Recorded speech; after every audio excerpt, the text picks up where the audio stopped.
गरीब हलवाई वाला। गांव के बीचों बीच एक छोटी सी मिठाई की दुकान थी जिसे रामलाल हलवाई चलाता था। वो बहुत गरीब था लेकिन ईमानदार और मेहनती। उसकी दुकान पर तरह तरह की मिठाइयाँ मिलती थीं, लेकिन उसकी खासियत थी उसकी जलेबी। सुबह सुबह लोग उसकी दुकान पर आते, गर्मा गर्म जलेबियों का स्वाद लेते और खुश होकर जाते। रामलाल का एक ही सपना था, अपने बेटे मोहन को अच्छी शिक्षा दिलवाना ताकि वो बड़े होकर एक सम्मानित इंसान बन सके। मगर कमाई इतनी नहीं थी कि वो उसे अच्छे स्कूल में भेज सके। फिर भी उसने हिम्मत नहीं हारी। दिन रात मेहनत करता, ग्राहक को हमेशा ताज़ा मिठाई परोसता और सच्चाई से अपना काम करता। एक दिन गांव में एक अमीर आदमी आया। वह शहर का बड़ा व्यापारी था और किसी रिश्तेदार के यहाँ आया था।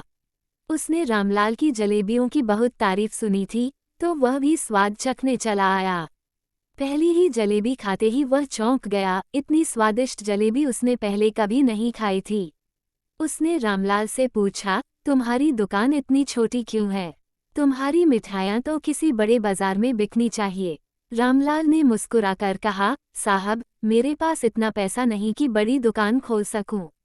बस मेहनत से अपने बेटे को पढ़ा रहा हूं ताकि वो बड़ा होकर सम्मानित इंसान बन सके। व्यापारी को रामलाल की ईमानदारी और संघर्ष ने बहुत प्रभावित किया। उसने तुरंत एक प्रस्ताव दिया, अगर तुम चाहो तो मैं तुम्हारी मदद कर सकता हूँ। मैं शहर में एक बड़ी दुकान खोलूंगा और तुम वहां जाकर मिठाइयाँ बनाओगे।